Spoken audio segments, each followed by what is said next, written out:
नमस्कार, मैं अभिनेंद्र और आपने देखना शुरू कर दिया है the print lines. Narendra Modi ने तीसरी बार भारत के प्रधानमंत्री के रूप में शपथ ली है। चुनाव में बीजेपी बहुमत नहीं पा सकी, जिस कारण उन्हें एनडीए गठबंधन की सहयोगियों पर निर्भर रहना पड़ेगा। दुनिया का मीडिया इसे एक दुर्लभ क्षण बता रहा है। नई दिल्ली के राष्ट्रपति भवन के लॉन में शपथ ग्रहण समारोह हुआ, जिसमें भारत के कई पड़ोसी देशों के नेता शामिल हुए। भारतीय अरबपति गौतम अडानी और मुकेश अंबानी भी इसमें शामिल हुए। द फाइनेंशियल टाइम्स ने अपनी खबर में लिखा है कि पद की शपथ लेने से पहले मुस्कुराते हुए मोदी ने भीड़ को प्रणाम किया। भीड़ उनके नाम का नारा लगा रही थी। रिपोर्ट ने इसे दुर्लभ मौका बताते हुए लिखा, मोदी आजादी के बाद जवाहरलाल नेहरू के बाद लगातार तीसरी बार पीएम बनने वाले भारत के पहले नेता हैं। उनकी पार्टी बीजेपी को चुनाव में 63 सीटों का नुकसान हुआ, जो भारी जीत की भविष्यवाणी कर रहे एग्जिट पोल में नाटकीय कमी है।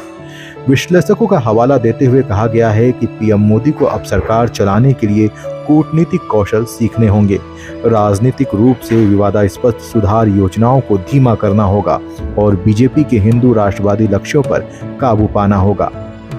पाकिस्तानी मीडिया में भी पीएम मोदी के शपथ ग्रहण पर चर्चा रही। पाकिस्तान के जियो न्यूज ने अपनी रिपोर्ट में लिखा, नरेंद्र मोदी रविवार को रिकॉर्ड लगातार तीसरी बार पीएम बने। गठबंधन के साथ वह सत्ता में आए हैं, उनकी क्षमता का परीक्षण होगा।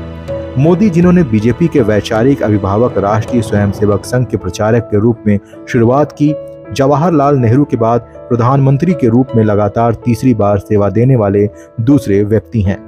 पाकिस्तानी अखबार डॉन में अपनी रिपोर्ट में लिखा, नरेंद्र मोदी ने एक चौंकाने वाले चुनावी झटके के बाद रविवार को तीसरे कार्यकाल के लिए भारत के प्रधानमंत्री के रूप में शपथ ली। दुनिया की सबसे बड़ी आबादी वाले देश में गठबंधन सरकार में नीति निश्चितता सुनिश्चित करने की उनकी क्षमता का परीक्षण होगा।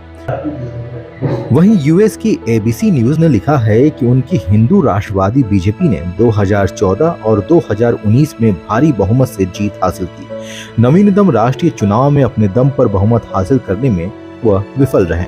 यह पहली बार है जब मोदी नेतृत्व में बीजेपी को संसद में बहुमत के लिए अपने क्षेत्रीय सहयोगियों के समर्थन की जरूरत पड़ी है। अल जजीरा ने अपनी रिपोर्ट में लिखा है कि मोदी पर यह सुनिश्चित करने का भी दबाव है कि भारत की आर्थिक असमानता ना बढ़े। पिछले वित्तीय वर्ष में भारत की अर्थव्यवस्था 8.2% की दर से बढ़ी, लेकिन घरेलू स्तर पर पर्याप्त नौकरियों की कमी, महंगाई, कम आय और धार्मिक फॉल्ट लाइन ने मतदाताओं को उन्हें रोकने को प्रेरित किया।